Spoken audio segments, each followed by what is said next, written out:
Oh, I guess we're doing this?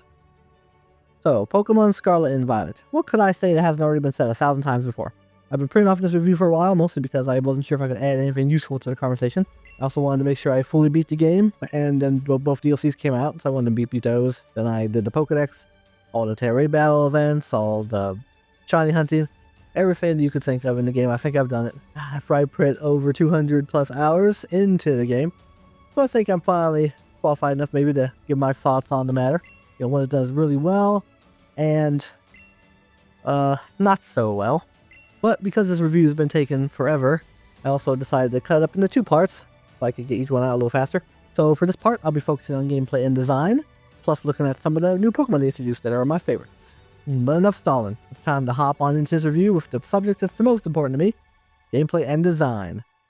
But wait, something's missing. Can't quite put my finger on it. I have the lights, I got the green screen, I have my very long script. I know. Hang on a second. Ah, much better. It's like looking in a mirror. Alright, let's just take a moment to appreciate the outfit. Alright. Awesome. And you can't see it from the camera angle, I don't think, but you can I even have socks. See, oh yeah. Alright. But now that I looked the part, let's hop on into part 1 of my review of Pokemon Scarlet and Violet.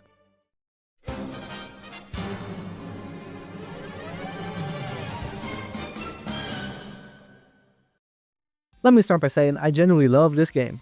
I've spent countless hours immersed in Paldea, and despite my criticisms on my brain of player, my enjoyment of Pokemon Scarlet and Violet is undeniable.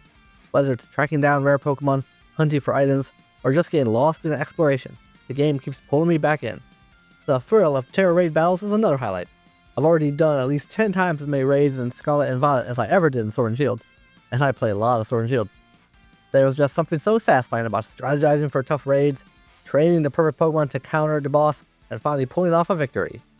And since I usually prefer playing solo, taking on the brutal 6 and 7-star raid bosses feels even more rewarding when I manage to win. However, while I do love the Paldea region and its overall design, it can feel rather empty, or perhaps unfinished is a better word. The map seems like it has so much wasted potential. Where are the hidden secrets to discover, or the off-the-beaten-path trails that I can get lost in? This isn't only an issue with Scarlet and Violet. It feels like ever since the franchise made the jump to the Nintendo Switch, the routes have all felt very safe.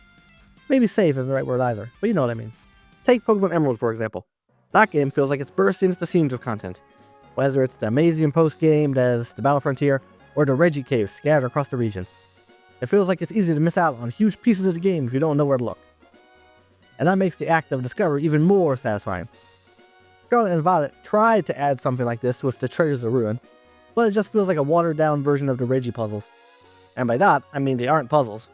To encounter the Reggies, you had to literally learn Braille, and even then the solution wasn't always super obvious. But for the Treasures of Ruin, you just had to find a bunch of glowing sticks just scattered around the map. I'm going to use the phrase wasted potential again, because it sums up my feelings perfectly. I don't need some kind of overly complicated multi-part quest, although a couple of those couldn't hurt. But something that makes me think, just a little bit, would be greatly appreciated. Speaking of quests, I would love some. Legends Arceus had an entire quest system and everything. Was it perfect? No. Were some of the quests overly simple and gave useless rewards? Yes.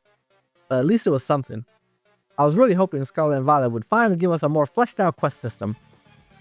And I'm not counting the BBQs. I know the Q literally stands for quest, but they aren't really quests in my opinion. But I suppose you can just add all that up to my increasingly long list of disappointments. Another area that left me wanting more was pretty much every gym test, most of which are extremely forgettable. But could they at least be a little interesting? Or even better, fun? Grusha's gym is a prime example. I mean, what even is this? They could have made the course more complex with additional obstacles, but it's over so fast. And don't get me started on the performance issues, which hurt the experience even more. When I'm flying down a mountain at 10 frames per second, I start questioning my life choices. But I'll be going more in depth with bugs and performance in part 2 of this review. But another step in the right direction is the fact that all battles occur in the overworld, rather than transitioning to a separate battle screen. They implemented this in Legends Arceus, but I'm glad that change remained intact for Scarlet and Violet. It can, at times, be a little glitchy, but I hope future games improve on the concept and perfect it even further. Evolutions also happen in the overworld. I prefer the really intense evolution screen from Legends Arceus because it was epic, but this works too. I also love that random encounters are a thing of the past. This was a welcome change since it's now much easier to avoid wild battles if you want. Trainer battles have also been changed in a similar fashion and are easy to avoid by simply refusing to interact with any of them. So theoretically, you could traverse the entire map without initiating a single battle. On paper that sounds great, but I think a few areas of the game where trainers could still get the jump on you would really add to the experience. That could be one way to reduce the empty feeling of the game and provide players with more to do. Imagine a long, complex cave system with tight corridors and multiple dead ends. Or an abandoned building that's fallen apart, but you need to traverse it to find some rare item or Pokemon hidden deep within its walls. And maybe random encounters could be a thing in these locations, and trainers will initiate a battle if they see you. For lack of a better term, let's just call them dungeons. These dungeons could be scattered across the map and provide players with fun, curated experiences. I love the open world design of Paldea, but when you give players infinite freedom, that can sometimes come with infinite boredom if the world isn't engaging enough. Take Elden Ring for example. FromSoft beautifully crafted an interesting open world, but also scattered legacy dungeons around the map. This allowed them to create these tightly designed sections while still allowing players to explore a vast open world. A sort of have your cake and eat it too mentality. I also want to give praise for all of the quality of life improvements these games have to offer. Pokemon can easily remember moves from a menu rather than a move relearner, which is a welcome change that also carried over from Legends Arceus. And if you taught a move through TM but chose to forget it later, it can also be relearned easily. That was a pleasant surprise, since having to waste TMs to relearn moves would have been a major pain. Especially since they're no longer infinite use for some reason. Building competitive teams has also never been easier. The fact you can purchase mints, bottle caps, and vitamins, as well as plenty of battle items for various shops around the world, really streamlines the whole process. As long as you have enough Poké Dollars to purchase the needed items, it's possible to have a Pokemon ready for battle in less than 20 minutes. You can, of course, choose to breed and train EVs the old-fashioned way, but I appreciate the ability to speed up the process. You can also finally customize your character's facial features for the first time ever. This is another amazing addition that was a long time coming. Man, with the level of customization they've given us here, I bet the closing options will be through the roof. Right? Right? Are you kidding me? Why, Game Freak? Why? I know we attend school, but we barely have to set foot in the place. At least let me change my pants. Yeah. I kid you not. When I first started playing this game, and in the script I have the word game in quotes, just so you know, I figured you must be able to purchase a new outfit. So I spent 20 legal minutes looking for a store that sold shirts and or pants. You know what I found? I'll wait. Gold star for anyone who said nothing. No shirt, no pants, not even a size sweater. Nothing. I bought this game twice. Alright, fine. I'm gonna go into the store with its fully modeled interior, talk to some NPCs, buy a few items, just like classic Pokemon, and all will be right with the world.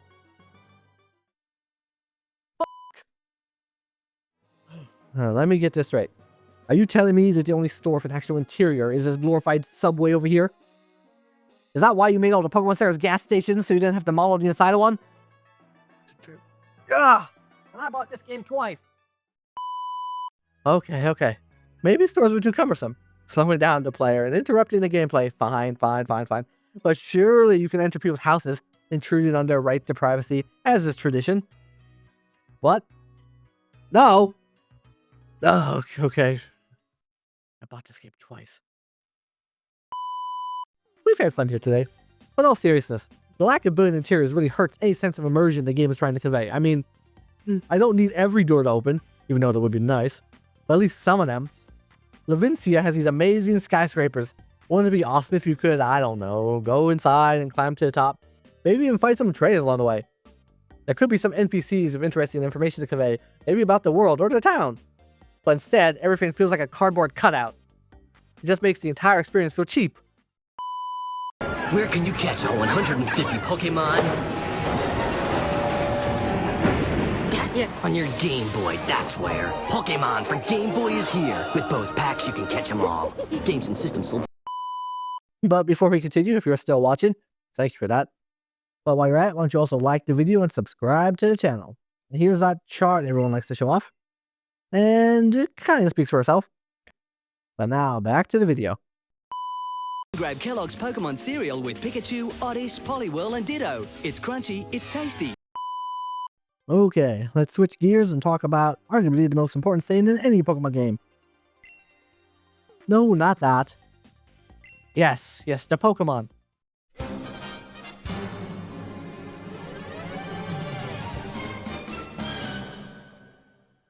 Like all new games, we've got some great ones, and some not so great ones. But I figured I would list off some of my favorites.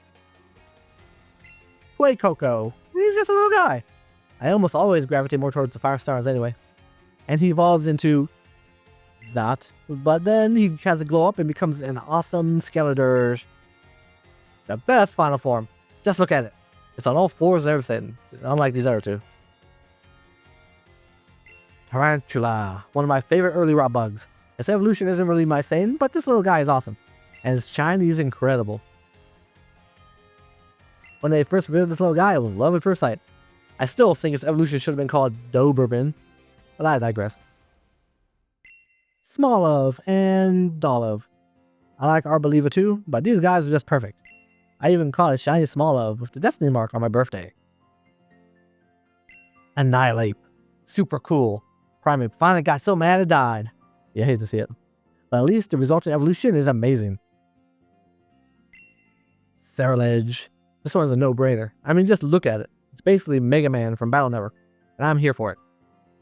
Tinkaton. I mean, come on, Giant Hammer. Did I say more? Iron Valiant. I mostly played Violet, and I'm a big tech nerd, so I super dug the aesthetic of all the future Paradox Pokemon. And Iron Valiant is just awesome. It's as if Gardevoir and Gallade had a baby with a toaster, and it's just super cool. Then of course we have Miraidon. It's the super futuristic motorcycle of my dreams. And lastly, from the DLC, Ogerpon. She's precious, don't lay a finger on her. And there you have it. Some of my absolute favorite Pokemon introduced in Scarlet and Violet. Of course, with so many amazing new designs in this generation, it was tough to narrow it down. But now I want to hear from you. Which Pokemon from Scarlet and Violet have become your favorites? Whether it's because of their design, battle prowess, or just a personal attachment. Drop a comment down below. I'd love to hear your thoughts. Well, I think that about wraps things up for part 1 of my review of Pokemon Scarlet and Violet. The next part will dig more into the performance and graphics as well as the story and characters. So there'll be some story spoilers in that part. And then we'll wrap it up with my final thoughts. But I think this is a great stopping point. As of the time I'm recording this, we're about 2 or so weeks away from Pokemon Day of 2025.